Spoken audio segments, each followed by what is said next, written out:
الحمدللہ پروگرام اختتام کو پہنچا، وہ ختامہ مسک۔ اب میں آپ جانتے ہیں اس کے بعد کیا اعلان کروں گا، امید کہ آپ میرا ساتھ دیں گے، اور میں اس مجمع کو ان لفظوں کے ساتھ پیش کرتا ہوں صدر محترم کی خدمت میں۔ یہ دیکھو کون محفل میں سراپا خندزن آیا، یہ دیکھو کون محفل میں سراپا خندزن آیا کہ ان حالات میں باندھے ہوئے سر پر کفن آیا۔ یہ دیکھو کون محفل میں سراپا خندزن آیا کہ ان حالات میں باندھے ہوئے سر پر کفن آیا۔ بہاروں پھول برساووں کی صدرش کے چمن آیا، وطن والوں مبارک ہو کہ معمار وطن آیا۔ مچاؤ دھوم محفل میں کہ صدر انجمن آیا، یہ فخر وطن آیا، یہ صدر انجمن آیا۔ نعرہ تکبیر، اللہ اکبر، جمعیت علماء ہند زندہ باد، مولانا ارشد مدنی زندہ باد، مولانا ارشد مدنی زندہ باد، قدم بڑھاؤ ہم تمہارے ساتھ، مولانا ارشد مدنی قدم بڑھاؤ ہم تمہارے ساتھ ہیں۔ نعرہ تکبیر زندہ باد، جمعیت علماء ہند زندہ باد، جمعیت علماء بہار زندہ باد، مولانا ارشد مدنی زندہ باد، مولانا ارشد مدنی قدم بڑھاؤ ہم تمہارے ساتھ ہیں۔ جمعیت علماء ہند زندہ باد، نعرہ تکبیر، اللہ اکبر۔ بسم اللہ الرحمن الرحیم،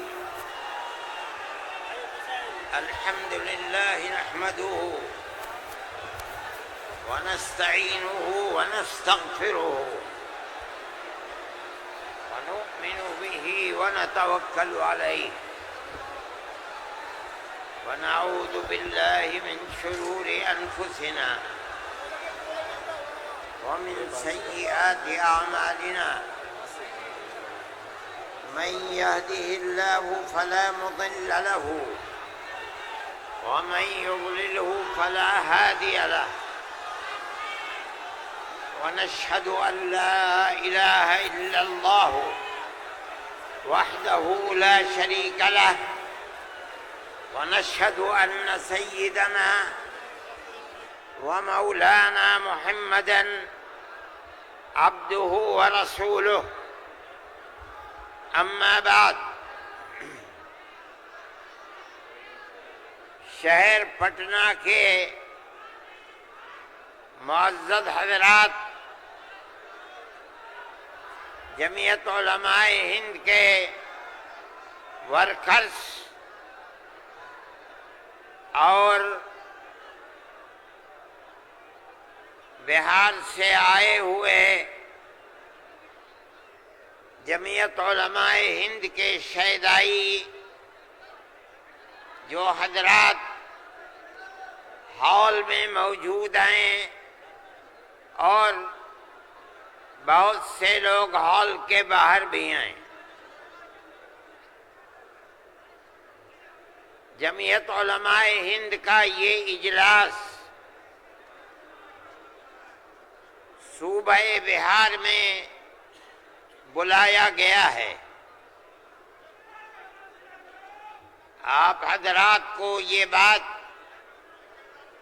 ضرور معلوم ہوگی، اور جمعیت علماء کے ورکرز اس بات کو جانتے ہیں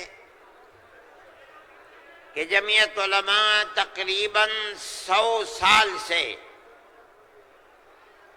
اس ملک کے اندر ایسی پیار و محبت کے ساتھ قربانیاں دیتی چلی آئی ہے جس کے اندر ذات، برادری، مذہب، مالداری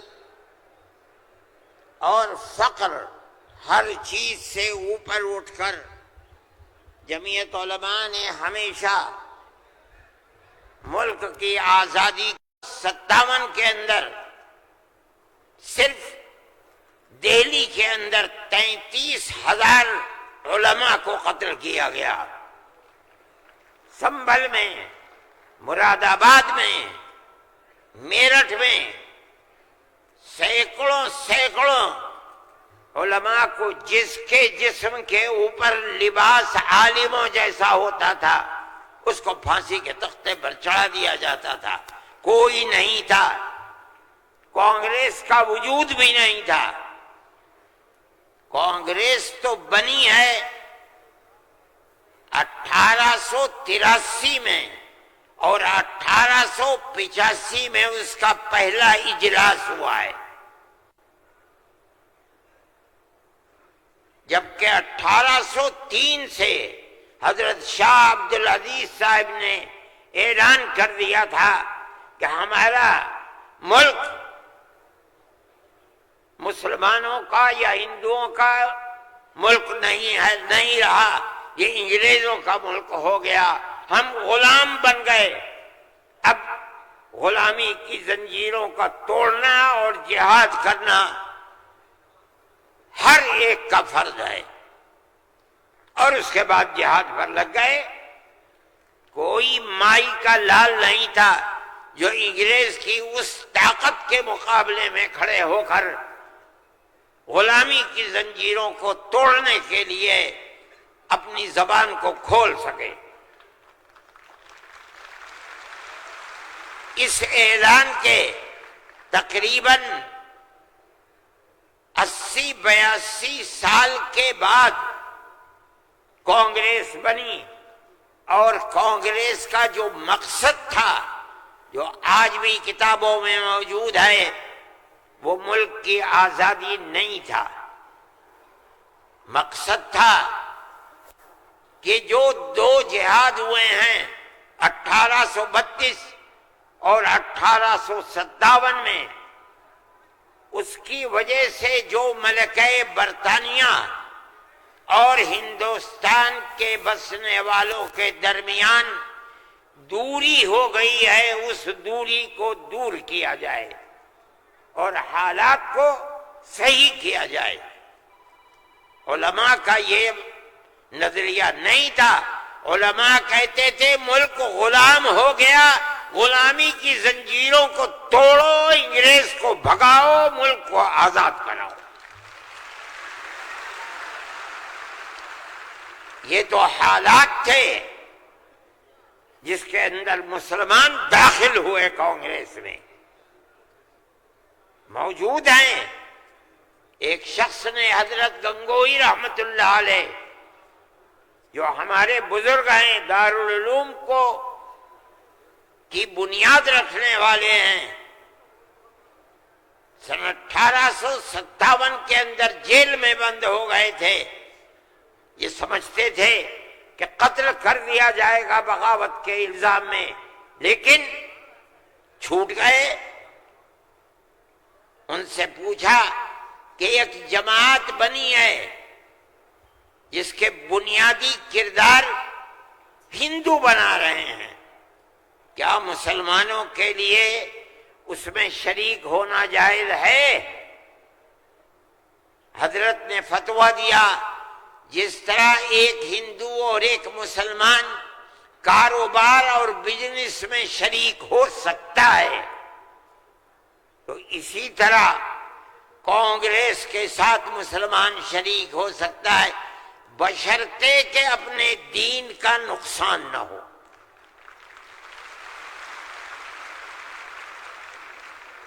اس کا مطلب نہیں سمجھے تھے لوگ. مطلب یہ ہے کہ ہماری تحریک ہے کہ مسلمان اور ہندو جب تک ساتھ نہیں ہوگا ملک آزاد نہیں ہوگا. تم اس کے اندر گھسو اور اتنی طاقت پیدا کرو اپنی گھس کر کہ کانگریس کو مجبور کر دو کہ وہ اپنا نقطہ نظر بدل کر ملک کی آزادی کے لیے جد و جہد کرے. چنانچہ کانگریس نے اپنا نقطہ نظر بدلا، ملک کی آزادی کو اپنا نقطہ نظر بنایا، اور پھر اس کے بعد ہندو اور مسلمانوں نے شریک ہو کر ایک دوسرے کے ساتھ چل کر ملک کی آزادی کے لیے آواز اٹھائی، قربانیاں دی ہیں، اور انہی قربانیوں کے نتیجے کے اندر ملک آزاد ہوا.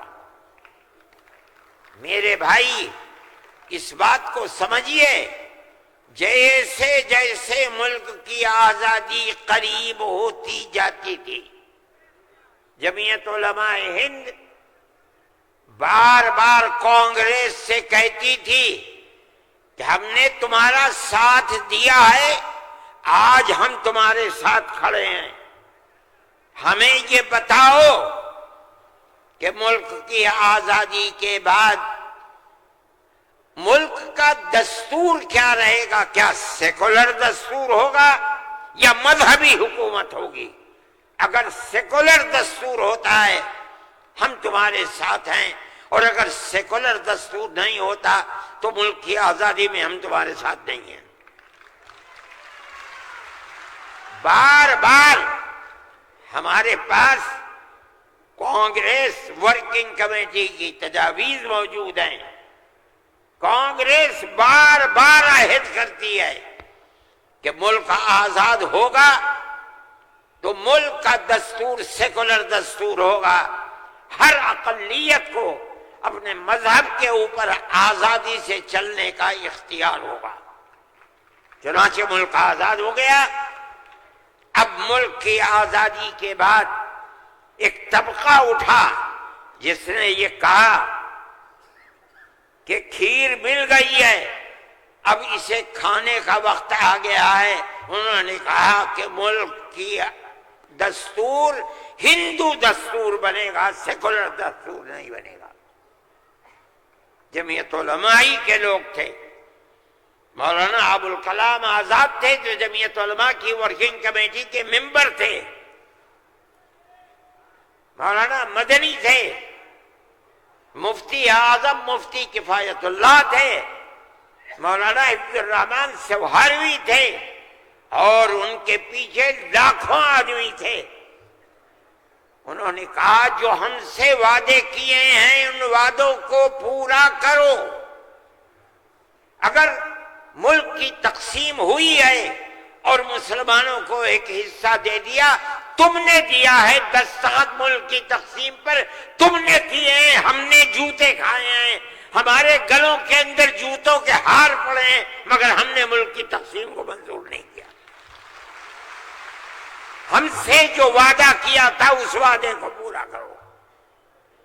جو دستور کے اندر دفعات ہیں کہ ہر اقلیت کو اپنے مذہب پر چلنے کا حق ہے، یہ دفعات جمعیت علماء کی دی ہوئی دفعات ہیں، مولانا ابوالکلام آزاد کی دی ہوئی دفعات ہیں، مولانا مدنی کی دی ہوئی دفعات ہیں، مفتی کفایت اللہ کی رکھی ہوئی دفعات ہیں، جن دفعات کی بنیاد پر ہر اقلیت ملک کے اندر ملک وہ حصہ سمجھتی ہے جو حصہ کوئی اکثریت کا فرض سمجھتا ہے۔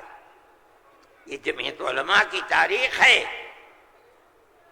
ہم اپنے مذہبی اعتبار سے دستور کو ہاتھ میں لے کر کہہ سکتے ہیں کہ ہمیں اپنے مذہب پر چلنا اور مذہب کو اختیار کرنے کا حق ہے، اس دستور کے اندر ہے۔ نعرہ تکبیر! میرے بھائی، نعرہ تکبیر! میرے بھائی، میرے پاس واٹس ایپ نہیں ہے، میں یہ لغو کام نہیں کرتا، نہ مجھے فرصت ملتی ہے کہ میں اب دیکھتا ہوں ہر وقت واٹس ایپ کو۔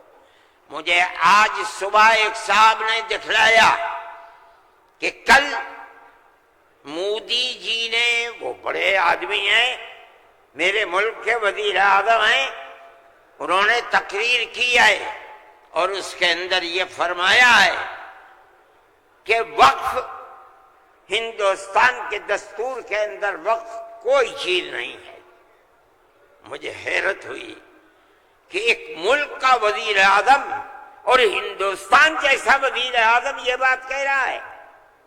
میں کہتا ہوں کہ وقف قرآن کا فیصلہ ہے، اللہ کے نبی حضرت محمد کا فیصلہ ہے، ہمارے دین کا جز ہے۔ وقف کا لفظ نہیں آیا، لیکن یہ بات آ گئی 25 اور 26 دفعات کے اندر کہ اس ملک میں ہر اقلیت کو اپنے مذہب کو پکڑنے، اپنے مذہب کو چلنے کا اختیار ہے۔ کیا مطلب یہ ہے؟ کل کو آپ کھڑے ہو کر کہہ دیں کہ نماز کا ذکر دستور کے اندر نہیں ہے، حج کا نام دستور کے اندر نہیں ہے، زکوٰۃ کا نام دستور کے اندر نہیں ہے، رمضان کے روزوں کا نام دستور کے اندر نہیں ہے، اس لیے ہر چیز کو مٹا دیا جائے۔ یہ کیا چیز ہے؟ دستور مجموعی طور پر دستور نے کہہ دیا کہ مسلمان ایک اقلیت ہے اور ہر اقلیت کو اپنے مذہب پر چلنے کا اختیار ہے۔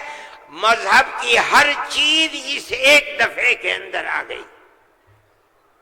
وقف کا مسئلہ، اسلام کے اندر جو چیز اسلام کی ہے مذہب، وہ چیز ہے جو قرآن کے اندر ہے ایک، دوسری وہ چیز ہے جس کو ہمارے آقا حضرت محمد صلی اللہ علیہ وسلم نے فرما دیا۔ یہی دو اسلام کی بنیادیں ہیں۔ سمجھو، قرآن کی آیت ہے، چوتھے سپارے کی پہلی آیت، لن تنالوا البر حتى تنفقوا مما تحبون۔ لن تنالوا البر، ہرگز تم جنت کو نہیں پا سکتے۔ بر کی تفسیر مفسرین جنت سے کرتے ہیں۔ اے مسلمانوں، کان کھول کر سن لو، ہرگز تم جنت کو نہیں پا سکتے یہاں تک کہ تم اپنے اس مال کو اللہ کی رضا کے لیے خرچ کرو جو تمہارے پاس ہے۔ جس مال کو سے تمہیں محبت ہے، اس مال کو تم اللہ کی رضا کے لیے خرچ کرو۔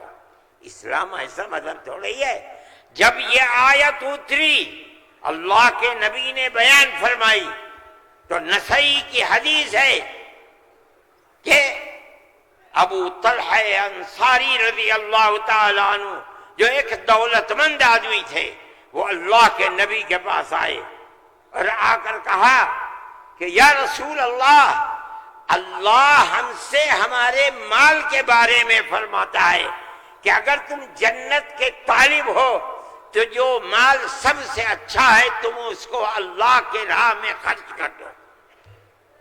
یا رسول اللہ، میرا سب سے بہترین مال فلانی زمین ہے، میں آپ کو گواہ بناتا ہوں کہ میں اس کو اللہ کے لیے وقف کرتا ہوں۔ یہ حدیث موجود ہے نسائی کے اندر۔ مذہب اور کس چیز کا نام ہے؟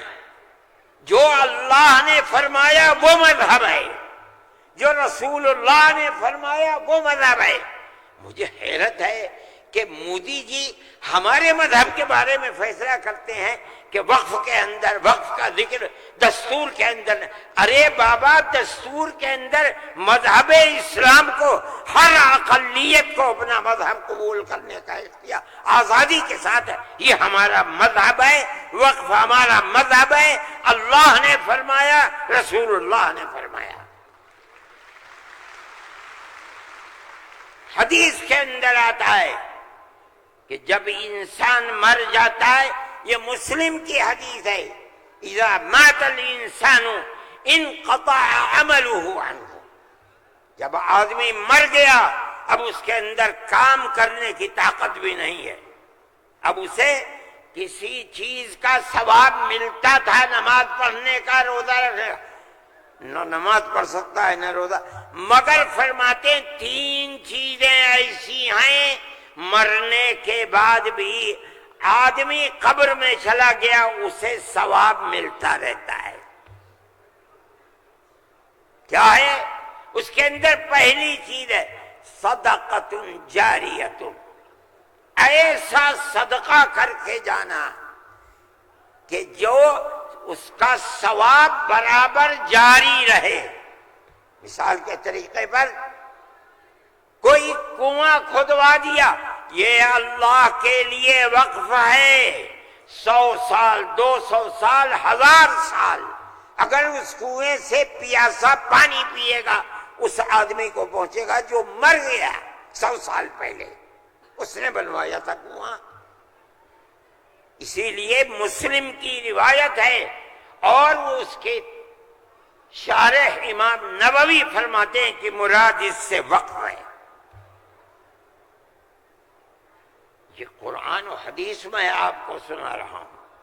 مجھے حیرت ہے کہ ہندوستان جیسے ملک کا وزیر اعظم ایسی بات کہہ رہا ہے، ارے بابا کیا زکوٰۃ کا ذکر آئے گا دستور کے اندر؟ کیا نماز کا ذکر آئے گا دستور کے اندر؟ کل کو کھڑے ہو کے یہ کہہ دو کہ نماز کا ذکر دستور میں نہیں ہے اس لیے نماز نہیں پڑھنے دی جائے گی، زکوٰۃ دستور میں نہیں ہے زکوٰۃ نہیں کرنی۔ میں سوچتا ہوں کہ اللہ، ملک کا کون بول رہا ہے؟ وزیر اعظم، اور ایسی چیز بول رہا ہے جس کے نہ سر ہے نہ پر ہے۔ ہم اس کے مخالف ہیں۔ ہم کہتے ہیں پڑھو، خود نہیں پڑھتے، پڑھے ہوئوں کو بلاؤ، ان سے پوچھو دین کیا ہے، مذہب کیا ہے، ہم بتائیں گے۔ ہمارا ملک ہے، ہم ہمیشہ سے اس ملک میں رہتے آئے ہیں۔ اگر ہندو کی ذات برہمن ہے، جاؤ کشمیر میں مسلمان بھی برہمن ہے۔ اگر ہندو تیاگی ہے، مسلمان بھی تیاگی ہے۔ اگر ہندو راجپوت ہے، مسلمان بھی راجپوت ہے۔ ہم کہاں سے آئے ہیں؟ ہم تو اسی ملک کے رہنے والے ہیں۔ جس کو ہندو کوئی مذہب پسند ہے وہ ہندو مذہب کے اوپر ہے، جسے عیسائی مذہب پسند ہے وہ عیسائی بن گیا، جسے سکھ مذہب پسند ہے وہ سکھ بن گیا، جسے اسلام مذہب پسند ہے وہ مسلمان بن گیا۔ لیکن جس طرح ایک گھر کے اندر 5 بیٹے ہیں، ایک ٹھگنا ہے، ایک لمبا ہے، ایک کالا ہے، ایک گورا ہے، یہ اختلاف باپ اور ماں کے اندر اختلاف کو پیدا نہیں کرتا۔ اسی طرح ہمارا مذہب ہے کہ آدمی کسی بھی مذہب کو اختیار کر لے، لیکن ہندوستانی ہونے میں ملکی اعتبار سے کوئی فرق نہیں ہے۔ ہمارا مذہب ہے، ہم اس کو مانتے ہیں اور یہی ایک حقیقت ہے۔ لیکن برا ہو اس نفرت کی سیاست کا۔ ایک ایسی بات کہہ رہے ہیں جس کے نہ سر ہے نہ پیر ہے، ایسا معلوم ہوتا ہے جیسے ہر مذہب کی ایک ایک جزئی چیز کو دستور میں ہندوستان کے اگر لایا جائے گا تو وہ دستور ہوگا، نہیں لایا جائے گا دستور نہیں ہوگا۔ لیکن میں کہتا ہوں کہ یہ غلط ہے۔ مودی جی کو ایسی کچی بات نہ کہنی چاہیے، لیکن دنیا ہے ہر بات کو کہتی چلی جا رہی ہے۔ آپ کے برابر میں جب ملک کا پرائم منسٹر یہ باتیں کرتا ہے جس سے مسلمانوں کے خلاف نفرت ظاہر ہوتی ہے، ملک کا ہوم منسٹر ایسی باتیں کرتا ہے تو دوسرے کیوں نہ کریں گے؟ آپ نے دیکھا جھارکھنڈ کے اندر اس کے ذمہ دار بنایا گیا آسام کے چیف منسٹر کو۔ آسام کے چیف منسٹر کی روز کی تقریریں آپ سنیے، مسلمان کو مسلمان نہیں کہتا، اس کی زبان سے مسلمان کا نام نہیں نکلتا، ہمیشہ گھس بیٹھیا کہتا ہے۔ میں کہتا ہوں یہ کتنی بڑی جہالت ہے۔ جس برادری کا وہ آدمی ہوگا اس برادری کے مسلمان بھی آسام میں ہوں گے۔ ہندوستان کی کوئی برادری ایسی نہیں ہے جس کے اندر مسلمان نہ ہو، وہ مسلمان کا نام لیتے ہوئے گھبراتا ہے۔ مگر خدا کی قدرت ہے، جو 1 مہینہ جھارکھنڈ کے اندر رات اور دن تقریریں مسلمان کے خلاف کرتا رہا، وہاں مسلمانوں کا نام لے کر ان کے خلاف بولنے والوں کا منہ کالا ہو گیا۔ نعرہ تکبیر، جمعیت علماء ہند، مولانا ارشد مدنی۔ اس کا مطلب کیا ہے؟ اس کا مطلب سمجھو، صرف یہی مطلب نہیں ہے کہ وہ تقریریں کی اور تقریریں کر کے چلے گئے۔ اس کا مطلب یہ ہے کہ وہ رات اور دن مسلمانوں کے خلاف زہر اگل رہے تھے۔ جھارکھنڈ کے صرف ہندو نہیں، ہندو اور مسلمانوں نے مل کر اس تحریک اور اس سیاست کو تھوک دیا اس کے اوپر۔ الیکشن کے اندر بی جے پی کی ناکامی وہ صرف مسلمان کے حصے میں نہیں لکھی جائے گی۔ مسلمان کی تعداد کتنی ہے جھارکھنڈ کے اندر؟ اس کا مطلب یہ ہے کہ نفرت کی اس سیاست کو جھارکھنڈ کے ہندو اور مسلمان نے تھوک دیا، اس کے اوپر قبول نہیں کیا۔ وہ آدمی جو بولتا تھا وہ اپنے صوبے کے اندر بھی جب زبان سے کوئی بات نکلتی تھی مسلمان کے خلاف آگ ہی اگلتا تھا۔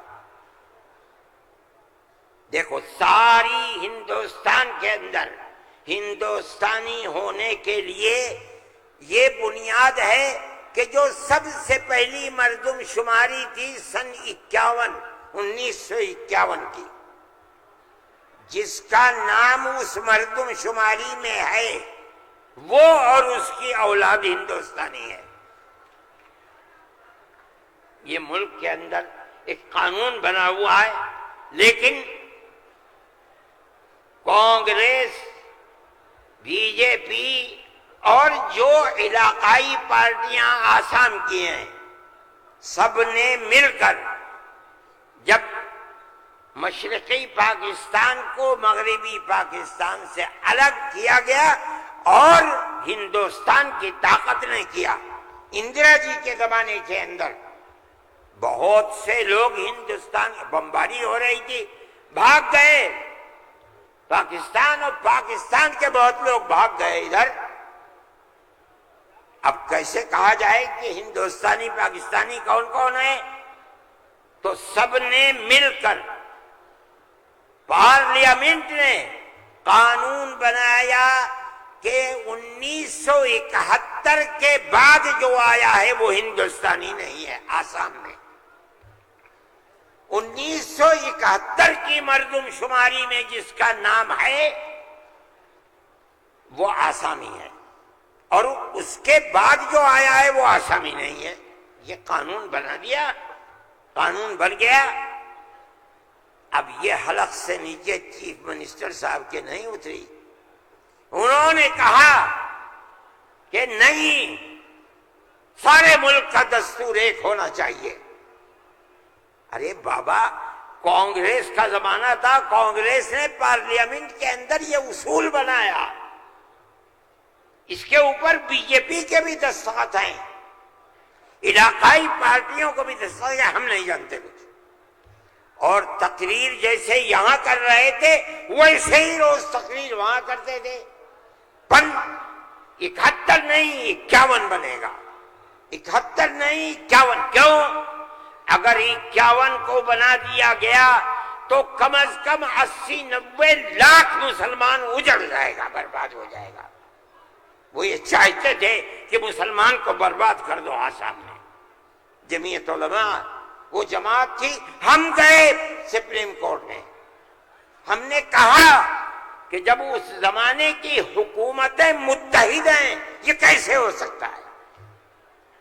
یہ اللہ کا احسان اور کرم ہے کہ سپریم کورٹ نے وہ فیصلہ کیا جو حق فیصلہ تھا، اور اس نے کہہ دیا کہ نہیں، آسام کے لیے سن 71 ہی رہے گا۔ تمام پارٹیوں نے اس کو قبول کیا ہے۔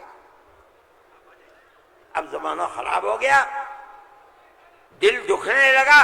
وہ جو وہاں دل کے اندر مسلمانوں کے خلاف آگ تھی وہ جھارکھنڈ میں لا کر کے اگلی ہے. اللہ نے یہاں بھی منہ کالا کر دیا. میرے بھائی جمعیت علماء کا یہ کام ہے. ہم نے اس سے پہلے ایک اور مقدمہ آسام کے سلسلے میں لڑا تھا. جب لڑکی اپنے شوہر کے ساتھ کسی دوسرے شہر میں پہنچی، یہ لڑکی کہاں سے آئی؟ جو وہاں کا پردھان تھا وہ سرٹیفکیٹ دیتا تھا کہ یہ لڑکی فلاں کی ہے، باپ اس کا فلاں جگہ ہے، لڑکی یہاں رہتی ہے. اسی سرٹیفکیٹ کی بنیاد پر اسے آسامی کہا جاتا تھا. اس طرح کی لڑکیاں ہندوؤں میں 24 لاکھ اور مسلمانوں کے اندر 27 لاکھ تھی.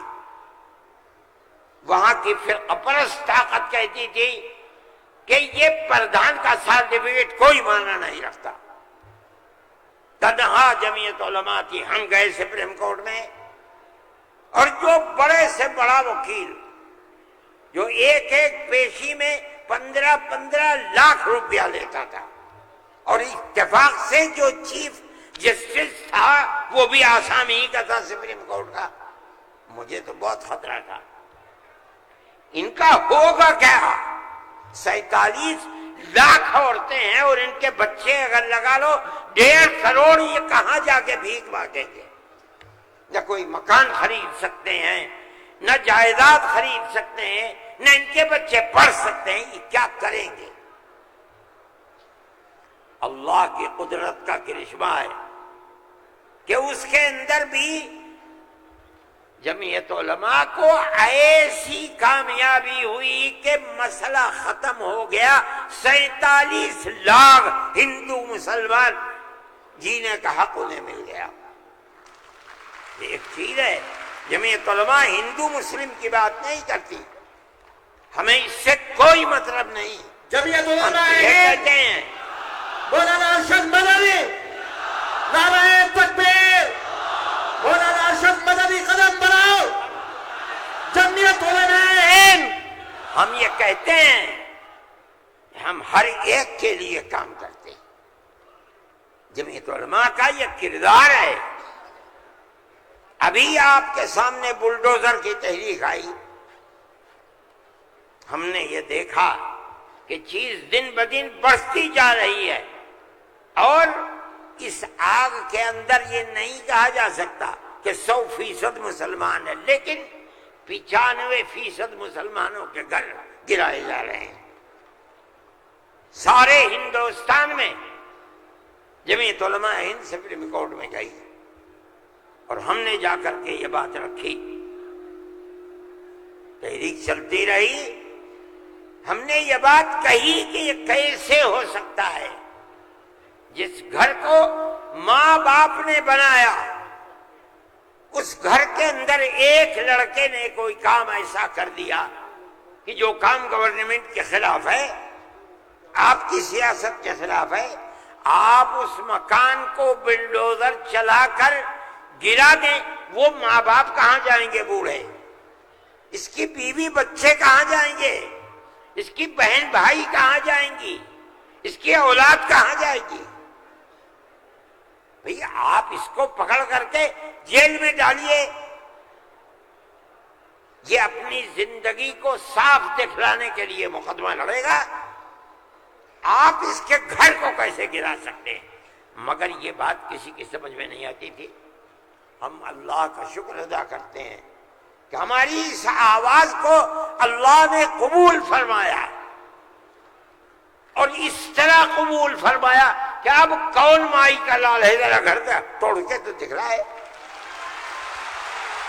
نعرہ تکبیر، جمعیت علماء ہند، مولانا ارشد مدنی. میرے بھائی، یہ فیصلہ دینے والے مسلمان نہیں تھے، مدرسے کے پڑھے ہوئے نہیں تھے.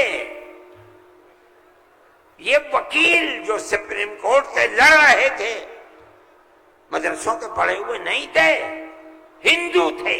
اس کا مطلب ہے کہ ملک کے اندر آج بھی لاکھوں نہیں کروڑوں ہندو ہیں جو مذہب سے اوپر اٹھ کر دکھ سکھ میں ایک دوسرے کے ساتھ شریک رہنا چاہتے ہیں۔ ہم اپنی 1400 سالہ اسی تاریخ کو زندہ کرنا چاہتے ہیں، زندہ رکھنا چاہتے ہیں۔ جمعیت علماء اس کے لیے کھڑی ہوئی ہے۔ ہم ہر جگہ جاتے ہیں، اس کو نہیں دیکھتے کہ کون ابو حنیفہ کا ماننے والا ہے، کون آدمی اہل حدیث ہے، کون غیر مقلد ہے، کون جماعت اسلامیہ، کون ہندو ہے، کون مسلمان ہے، ہم نہیں دیکھتے۔ اگر ظلم و تشدد ہو رہا ہے ہم وہاں جاتے ہیں۔ سیلاب آیا کیرلا کے اندر، ہم پہنچے، ہم نے مکانات 2 کروڑ روپیہ خرچ کیا، مکانات کی تعمیر کرائی، مکانات کو بنوایا۔ مسلمانوں کے مکانات بھی تھے، ہندوؤں کے مکانات بھی تھے، عیسائیوں کے مکانات بھی تھے، جاؤ جا کر کے دیکھو۔ ہم نہیں کرتے یہ کام۔ بنگال کے اندر سیلاب آیا، لاکھوں آدمی اجڑ گئے، ہم نے وہاں کیمپ لگائے، ایک ایک کیمپ میں 2700 صبح 2700 دوپہر میں کھانا کھاتے تھے۔ کوئی تمیز نہیں کون ہندو ہے کون مسلمان، جو مصیبت کا شکار ہے آئے ہمارے دسترخوان کے اوپر کھانا کھائے، یہ ہمارا کردار ہے۔ میرے بھائی ان تمام چیزوں کو سمجھنا چاہیے۔ یہ مجھے آج حیرت ہوتی ہے، وزیر اعظم کا خطاب سن کر مجھے حیرت ہوئی۔ ایسا لگتا ہے کہ جسے پڑھ لکھ کر کے نہیں خواہ بول دیے۔ چیف منسٹر کے خطاب کو آج میں نے سنا، میں نہیں سنتا ہوں زیادہ، مجھے فرصت ہی نہیں ملتی پڑھنے پڑھانے سے، میں کہاں سے سنوں گا؟ جو خطاب ان کے جھارکھنڈ میں ہوئی ہے مجھے حیرت ہوئی، مگر زیادہ حیرت نہیں ہوئی اس لیے کہ وہ زخم خوردہ ہیں۔ سپریم کورٹ کے فیصلے نے ان کے مزاج کے اندر گڑبڑی پیدا کر دی ہے، اس لیے وہ ایسی بات کہتے ہیں۔ سب لوگ اسی ملک کے رہنے والے ہیں، جو اس ملک کا ہے اس کو مکمل اختیار ہے۔ دستور ہماری بنیاد ہے، ہم اس دستور کو زندہ رکھنا چاہتے ہیں۔ اگر کوئی اس دستور کے خلاف جائے گا، ہم کورٹ میں گئے، بار بار گئے، ہمیں سپریم کورٹ سے پورا حق ملا ہے، ہم اللہ کا شکر ادا کرتے ہیں۔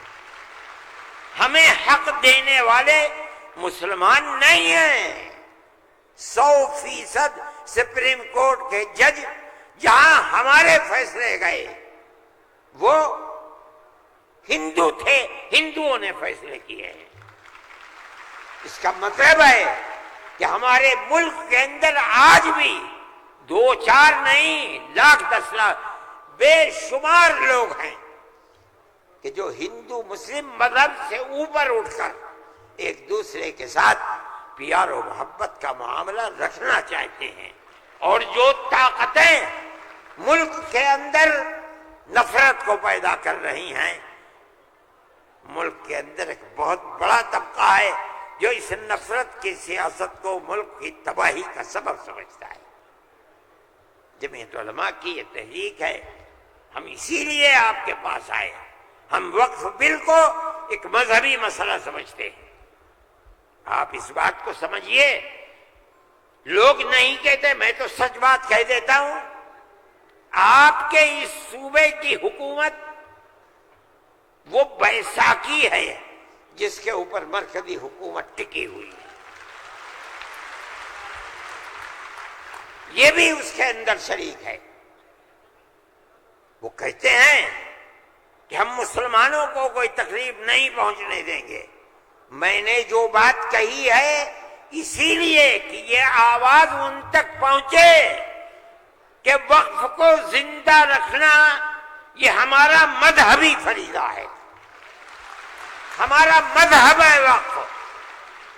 اگر آپ اس کی تائید کریں گے تو مسلمان خود فیصلہ کرے کہ آپ کی گورنمنٹ آپ کے مذہب کو زندہ رکھنا چاہتی ہے یا آگ لگانا چاہتی ہے۔ جمعیت علماء ہند مولانا ارشد مدنی، نعرہ تکبیر، ارشد مدنی قدم بڑھاؤ، جمعیت علماء ہند۔ میرے بھائی، تیسرا مسئلہ مدرسوں کا مسئلہ ہے۔ مدرسے دو طرح کے ہیں، ایک وہ مدرسے ہیں جو گورنمنٹ سے امداد لیتے ہیں، ایک وہ مدرسے ہیں جو گورنمنٹ سے ایک پیسہ بھی نہیں لیتے۔ ہم پہلے سے کہتے تھے، لوگوں سے بلاتے تھے کہ پیسہ مت لو۔ یہ ہو نہیں سکتا کہ گورنمنٹ دے اور تم سے لینا، یہ نہیں ہو سکتا۔ آج سے تقریباً 15-20 سال پہلے دلی کے اندر ایک میٹنگ بلائی، بہار کے لوگ بھی اس وقت گورنمنٹ میں تھے، یہ بھی تھے، اور وہ یہ تھی کہ مدرسے والوں کو ہم پیسہ دیں گے۔ سب نے منع کر دیا کہ ہم نہیں جائیں گے۔ میں نے یہ سوچا کہ مجھے جانا چاہیے، چنانچہ میں چلا گیا وہاں۔ انہوں نے مجھے اسٹیج پر بنا دیا، اس کے اندر بڑے بڑے وزراء بیٹھے ہوئے تھے، ارجن سنگھ بھی تھے اور دوسرے لوگ تھے۔ وہاں تقریر کرنے والوں نے تقریر کی مدرسوں کے خلاف، میں خاموش بیٹھا رہا۔ اس کے بعد مجھ کو کہا کہ آپ بولیں، میں بولے۔ میں نے ان سے کہا کہ آپ نہیں جانتے کہ مدرسوں کا کردار کیا ہے۔ میں آپ کو بتاتا ہوں، جب 1857 کے اندر لوگوں کا قتل عام ہو گیا تو اب ملک کی آزادی کے لیے جہاد کرنے والے مجاہد ہی ختم ہو گئے۔ جن لوگوں نے جہاد کیا تھا وہ جیل میں پکڑے گئے۔ جب عام معافی کا اعلان ہوا تو علماء نکلے اور سر جوڑ کر بیٹھے۔ 57 میں جہاد ہوا تھا، ٹھیک 9 سال کے بعد 1866 میں دارالعلوم کی بنیاد رکھی۔ کیوں؟ اب مجاہد زندہ نہیں رہے، دارالعلوم میں جنگ آزادی کے لیے مجاہدین کی فیکٹری بنانی تھی، وہ ہے دارالعلوم کے اوپر۔ مدارس اسلامیہ زندہ باد، جمعیت علماء ہند زندہ باد، نعرہ تکبیر، اللہ اکبر، مدارس اسلامیہ، اللہ اکبر۔ اس فیکٹری سے بڑے بڑے ہزاروں مدرسے بن گئے۔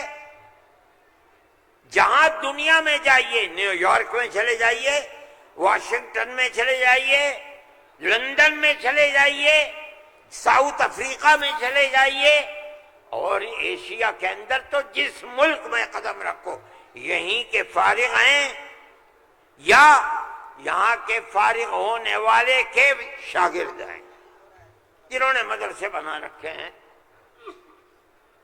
یہ مدرسے در حقیقت ملک کی آزادی کی ضمانت ہیں۔ ملک کے اندر حضرت شیخ الہند یہیں کے پیدا ہوئے جنہوں نے 4 سال مالٹا میں جیل کاٹی۔ مولانا مدنی یہیں سے پیدا ہوئے ہیں جنہوں نے 9 سال انگریز کی جیل کاٹی ہے۔ اور میں نے کہا میں کتنوں کا نام لوں آپ کے سامنے۔ یہ مدرسوں کی زندگی ہے اور یہ تاریخ ہے۔ آپ اس تاریخ کو بجھانا چاہتے ہیں، کہتے ہیں بالکل نہیں۔ انہوں نے کہا کہ ہم نہیں بجھانا۔ میں نے کہا کہ یہ ہو نہیں سکتا کہ آپ پیسہ دیں انہیں اور پھر ان کے نظام تعلیم اور نصاب تعلیم میں دخل نہ دیں۔ آواز آئی، ہم وعدہ کرتے ہیں کہ نہیں دیں گے۔ میں نے کہا اچھا، میں آپ کو جھوٹا نہیں کہتا ہوں، مجھے یہ بتائیے کہ ابھی الیکشن میں 3 سال باقی ہیں، کیا آپ یہ ضمانت دے سکتے ہیں کہ 3 سال کے بعد جو الیکشن ہوگا اس الیکشن کے نتیجے میں کامیاب ہو کر آپ ہی اقتدار کی کرسی پر بیٹھیں گے؟ کہنے لگے نہیں دے سکتے۔ میں نے کہا تو آپ تو 3 سال کی ضمانت نہیں دیتے، اور میرے دل میں یہ ارمان ہے کہ اگر قیامت تک میں زندہ رہوں گا تو مدرسوں کو لے کے چلوں گا، میرا آپ سے کیسے ہو جائے گا؟ میری آپ سے اس میں مصالحت نہیں ہو سکتی۔ آپ کو اسکول بنانے ہیں، آپ مجھے دیجئے، آپ اگر 50 اسکول کہیں گے میں 50 بنا دوں گا، لیکن آپ یہ چاہیں کہ مدرسے کو ختم کر کے اس کے اندر اسکول کا نصاب بن جائے، یا یہ مدرسے آپ سے پیسہ لے کر چلے، جمعیت علماء اسے گوارا نہیں کرے گی۔ میں نے ان سے کہا کہ مدرسے اور مسجد میں کوئی فرق نہیں ہے۔ کہنے لگے وہ کیسے؟ میں نے کہا اس لیے کہ اگر مسجد میں نماز پڑھی جاتی ہے، مدرسے میں نماز سکھلائی جاتی ہے۔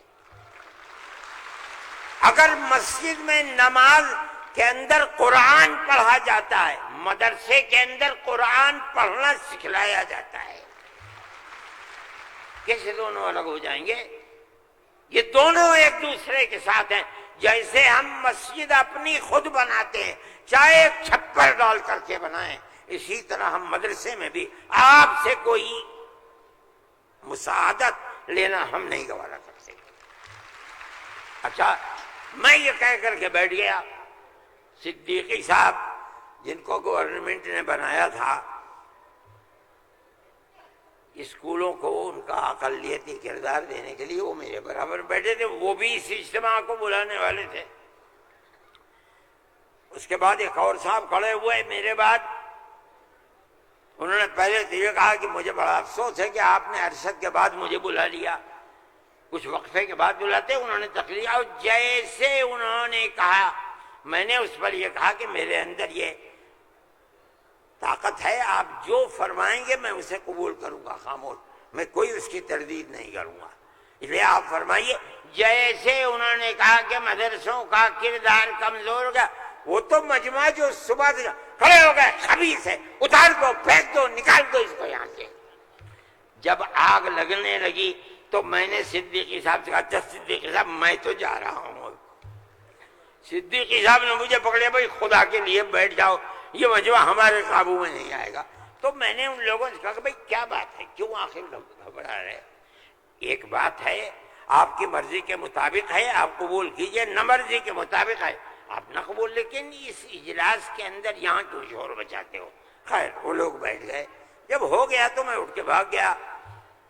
کانگریس گورنمنٹ کی جو بالکل آخری شخصیت تھی، انہوں نے کہا کہ بھائی سونیا جی صدر تھیں، انہوں نے کہا کہ آپ نے کیا کر دیا، میں پہلے منع کرتی تھی کہ اس مسئلے کو نہ چھوڑو، بند کر دو اس کو، جو مدرسہ بند ہو گیا۔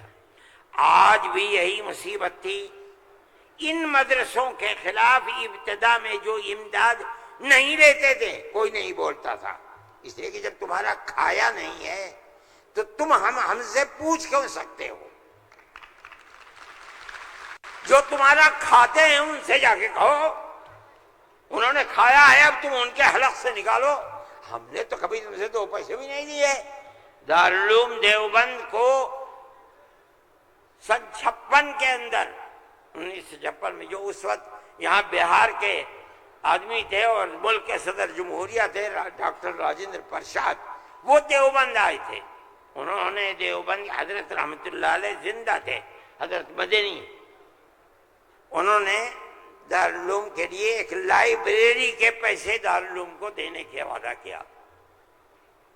جب وہ چلے گئے، اب شکریہ ادا کیا ان کا بہت، جب وہ چلے گئے تو ان کو خط لکھ کر بھیج دیا گیا کہ دارالعلوم دیوبند کے بنانے والوں کا یہ حکم ہے، یہ اصول ہے کہ کسی بھی مسلم یا غیر مسلم حکومت سے کبھی کوئی مدد نہیں لی جائے گی، اس لیے ہم آپ کا شکریہ کے ساتھ واپس کرتے ہیں۔ آج تک حکومتوں پر حکومتیں بدل گئیں، انگریز گورنمنٹ، پھر اس کے بعد ہندوستان کی، مگر اس کے اندر کوئی فرق نہیں پڑا ہے۔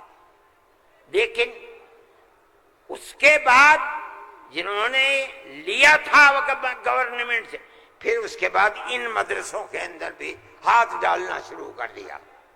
جمعیت علماء اس سلسلے کے اندر کورٹ میں گئی، اگرچہ ان مدارس کے سلسلے میں کوئی فیصلہ ابھی تک نہیں آیا، لیکن ہم یہ سمجھتے ہیں کہ قانونی اور دستوری اعتبار سے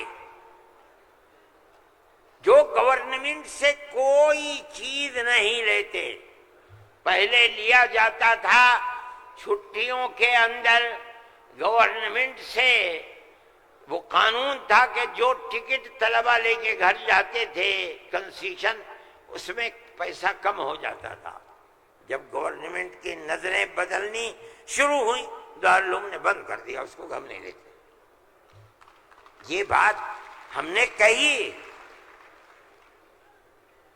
یہ اللہ کا بڑا احسان ہے کہ جو تبصرہ آیا، ابھی تک فیصلہ نہیں آیا، وہ تبصرہ بھی حق کے اندر ہے۔ انشاءاللہ جب گورنمنٹ سے کوئی تعلق ہی نہیں ہے اور دستور کی دفعات 25 اور 26 اقلیت کو یہ حق دیتی ہے کہ وہ اپنے اداروں کو قائم کر لے، کوئی رکاوٹ نہیں ہے، تو ہمارے مذہبی اداروں کے اوپر کیسے رکاوٹ ہو سکتی ہے؟ دستور کی یہ دفعات ہمارے لیے چین و سکون اور عزت و آبرو کے ساتھ ملک میں رہنے کا ہمیں حق دیتی ہے۔ ہم یہ سمجھتے ہیں کہ مستقبل کے اندر بھی انشاءاللہ ہم اپنے ان پروگراموں کے اندر کامیاب رہیں گے۔ میرے بھائی، فلسطین کا مسئلہ ہے، دیکھیے جب یہ مسئلہ ہوا اسی دن ہماری گورنمنٹ نے ایک بات کہی کہ یہ دہشت گردی ہے، فلسطینیوں نے حملہ کیا اسرائیل کے اوپر۔ میں نے کہا یہ بھی گورنمنٹ جانتی نہیں ہے۔ جب میں نے اگلے ہی دن بیان دیا کہ یہ غلط ہے، اسرائیل کو بنانے والوں نے بنایا تھا، بیت المقدس اسرائیل سے باہر تھا، فلسطین آزاد تھا۔ اسرائیل نے امریکہ کی مدد سے اور یورپ کی مدد سے بیت المقدس کو، فلسطین کو، تمام فلسطین کے اوپر زبردستی حملہ کر کے فلسطینیوں کو غلام بنایا اور اپنے اندر داخل کر لیا۔ پھر یہی نہیں، 2-4 سال کے بعد حملہ کیا شام کے اوپر، اور گولان کی جو پہاڑیاں تھیں ان کو اپنے قبضے میں لے لیا۔ جب اسرائیل بنا، نہ فلسطین، نہ بیت المقدس، نہ گولان کی پہاڑیاں، کوئی چیز فلسطین میں نہیں تھی۔ اب فلسطینی اٹھے اپنی آزادی کے لیے۔ اگر تم ان کو دہشت گرد کہتے ہو تو میں کہتا ہوں گاندھی جی بھی دہشت گرد تھے، جمعیت علماء ہند مولانا ارشد مدنی، نعرہ تکبیر۔ اس کے بعد سے پھر کبھی یہ بات نہیں آئی، لیکن میں یہ کہتا ہوں کہ جس نظریے کو لے کر اٹھے، اس کا مطلب یہ ہے کہ کچھ جانتے بوجھتے نہیں ہے۔ کیسے کہہ دیا انہوں نے؟ ان کو دیکھنا چاہیے تھا تاریخ، اگر خود نہیں پڑھتے، پڑھے ہوئے لوگوں سے پوچھنا چاہیے تھا، وہ بتاتے آپ کو کہ ہو کیا رہا ہے۔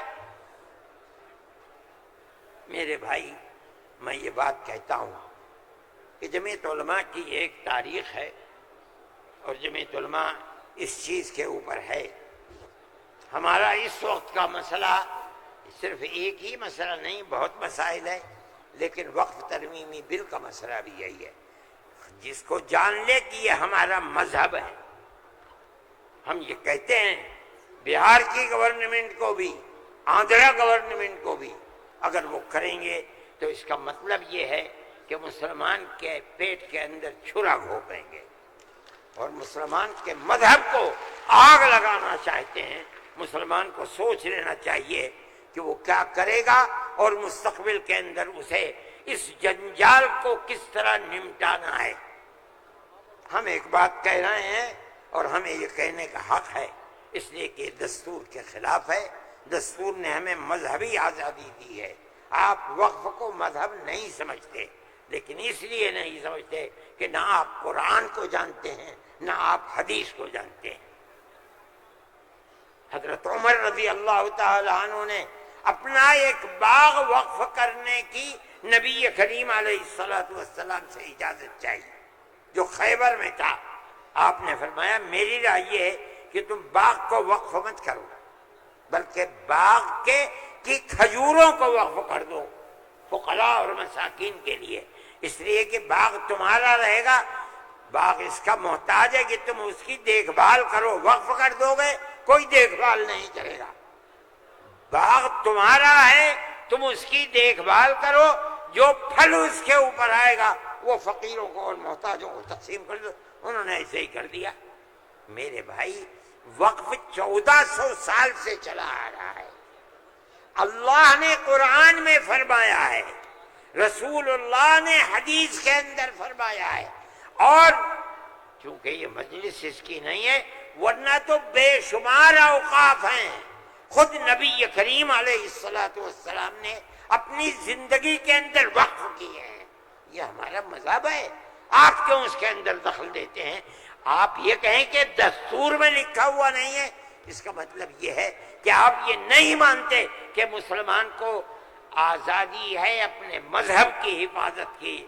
آپ یہ نہیں جانتے ایک ایک مذہب کی جزئیات کو دستور کے اندر جمع کرنا ممکن نہیں ہے۔ مذہب اسلام تو آدمی کے پیدا ہونے سے پہلے موت کے بعد تک قبر کے اندر جو صورتحال ہوتی ہے، اسلام اس سب کو اپنے احاطے میں لیے ہوئے۔ آپ کے دستور میں کتنی گنجائش ہوگی اس کی؟ یہ بات کہہ دیا کہ ہمیں اپنے مذہب پر چلنے اور اپنانے کا حق ہے، اسے زندہ رہنے کا حق ہے۔ ہم یہ بات کہہ رہے ہیں، ہم نہیں چاہتے کہ کوئی دوسرا اس کے اندر دخل اندازی کرے۔ میرے بھائی، میں نے یہ بات کہی اور میں نہیں سمجھتا ہوں کہ اس سے زائد مجھے کوئی بات کہنی چاہیے، اس لیے میں آپ حضرات سے کہ تشریف آوری کا شکریہ ادا کرتا ہوں۔ میں اس ہال کے اندر 1-2 مرتبہ پہلے بھی آ چکا ہوں، مگر میں نے کبھی مسلمانوں کا اتنا بڑا مجمع یہاں نہیں دیکھا۔ میں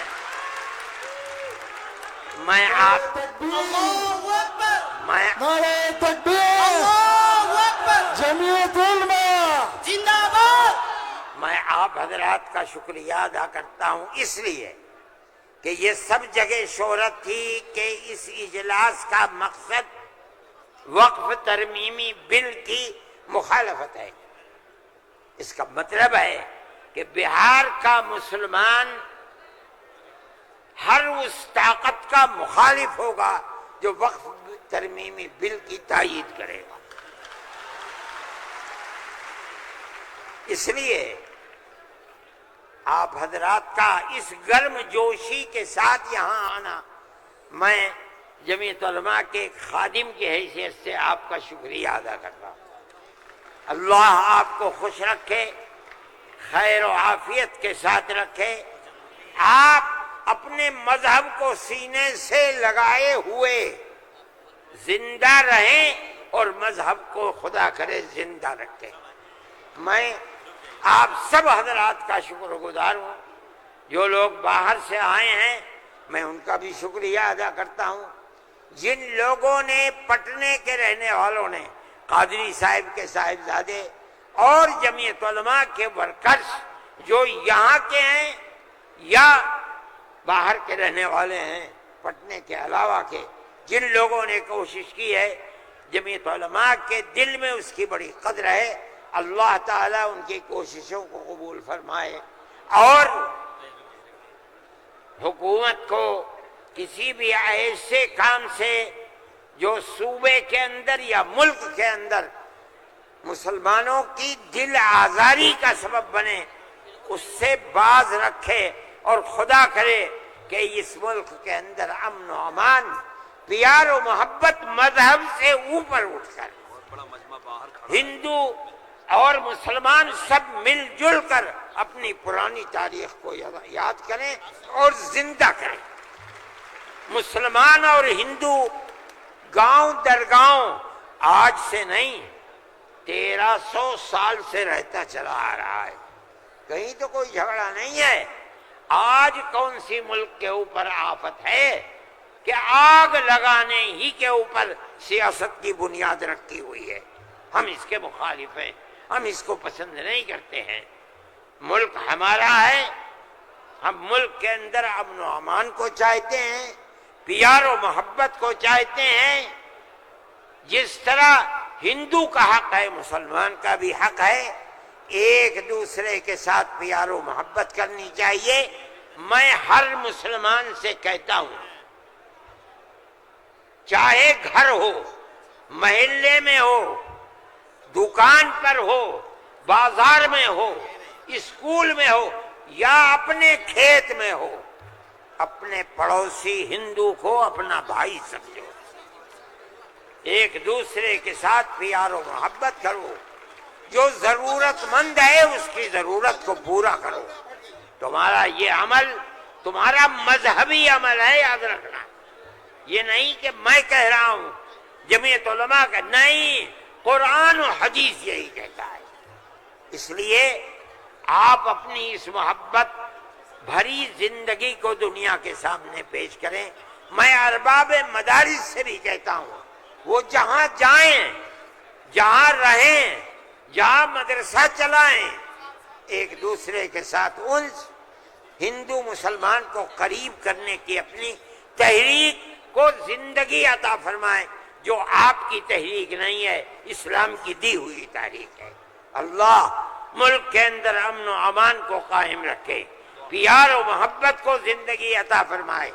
میں ڈاکٹر صاحب، صدر صاحب، جنرل سیکریٹری صاحب بہار، ان سب کا تہہ دل سے شکریہ ادا کرتا ہوں۔ اللہ ان کی کوششوں کو کامیاب فرمائے اور اس اجتماع کو اپنے مقاصد کے اندر کامیابی عطا فرمائے۔ وصلی اللہ تعالی علی خیر خلقہ سیدنا اللہم انا نشہدک انت اللہ لا الہ الا انت الاحد الصمد الذي لم يلد ولم يولد ولم يكن له كفوا احد۔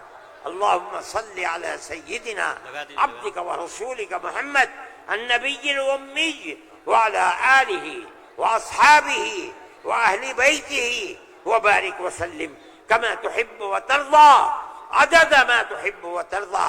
اے اللہ ہماری حاضری کو قبول فرما، اے اللہ اس جلسے کو قبول فرما، اے اللہ جس مقصد کے لیے جلسے کو بنایا گیا ہے، بلایا گیا ہے، اس مقصد میں کامیابی عطا فرما۔